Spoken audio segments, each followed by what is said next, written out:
ایک مسجد کے امام اور خطیب صاحب نے سوال کیا ہے کہ ان کی پیدائش کے وقت ان کے والد محترم نے ان کی ولدیت ان کے تایا کے نام کی لکھ دی تھی، تو وہ تایا کے نام کی ولدیت کاغذوں کے اندر اب تک چلتی آ رہی ہے، جبکہ سب لوگوں کو، رشتہ داروں کو بھی اور علاقے والوں کو بھی، سب کو پتہ ہے کہ یہ فلاں شخص کا بیٹا ہے،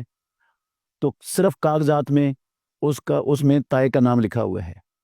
اور یہ امام صاحب کوئی 15-17 سال سے کسی مسجد میں امام اور خطیب ہیں،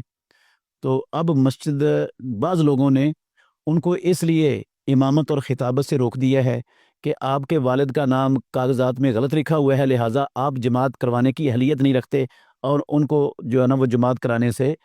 معطل کر دیا ہے اور خطابت سے بھی معطل کر دیے۔ کیا یہ بعض لوگوں کا عمل کتاب و سنت کے مطابق ہے، درست ہے؟ محترم ناظرین کرام، سب سے پہلی بات تو یہ ہمیں اچھی طرح ذہن میں بٹھا لینی چاہیے کہ بچے کا نام اس کے اصل والد کے ساتھ ہی لکھنے کا حکم ہے اللہ کا۔ قرآن مجید میں اللہ رب العالمین نے فرمایا ادعوہم لآبائہم ہوا اقسط عند اللہ، انہیں ان کے باپوں کے نام سے پکارو، یہی زیادہ انصاف والی بات ہے اللہ رب العالمین کے ہاں۔ تو باپ کے علاوہ ولدیت کے خانے میں تائے کا، چاچے کا یا کسی اور شخص کا نام لکھنا یہ اسلام کے اندر سنگین گناہ ہے اور جرم بھی ہے۔ یہ نسب کو چینج کرنا ہے، اور نسب کو بدلنا اسلام کے اندر بہت خطرناک ہے، بہت خطرناک ہے۔ رسول مکرم صلی اللہ علیہ وسلم نے فرمایا من انتسب الی غیر ابیہ وہو یعلم انہ غیر ابیہ فالجنۃ علیہ حرام۔ جس شخص نے اپنی نسبت اپنے باپ کے علاوہ کسی اور کی طرف کی، وہ نسبت اس نے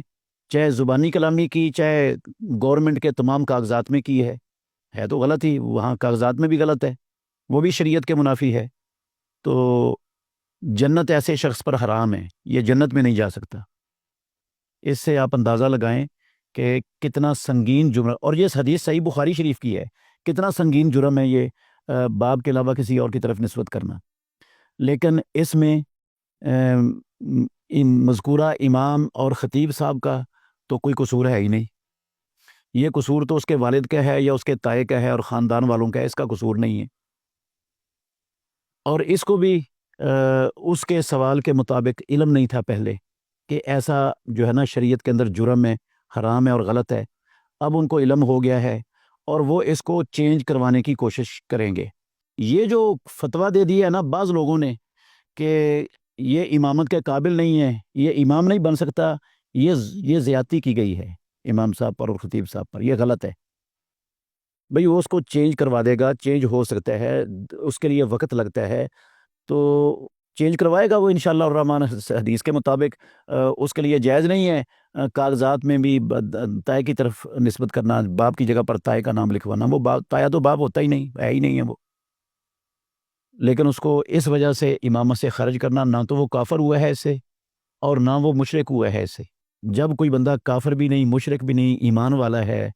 اور ایک غلطی ہے جو اس کی نہیں ہے، اس کے خاندان والوں کی ہے، اور وہ غلطی کی اصلاح کے لیے بھی تیار ہے، تو پھر اس کو امامت سے برخاست کرنا، خطابت سے معطل کرنا، یہ سراسر زیادتی ہے، ظلم ہے، اور یہ کام نہیں کرنا چاہیے لوگوں کو۔ اللہ سب کو سمجھنے کی اور عمل کرنے کی توفیق عطا فرمائے۔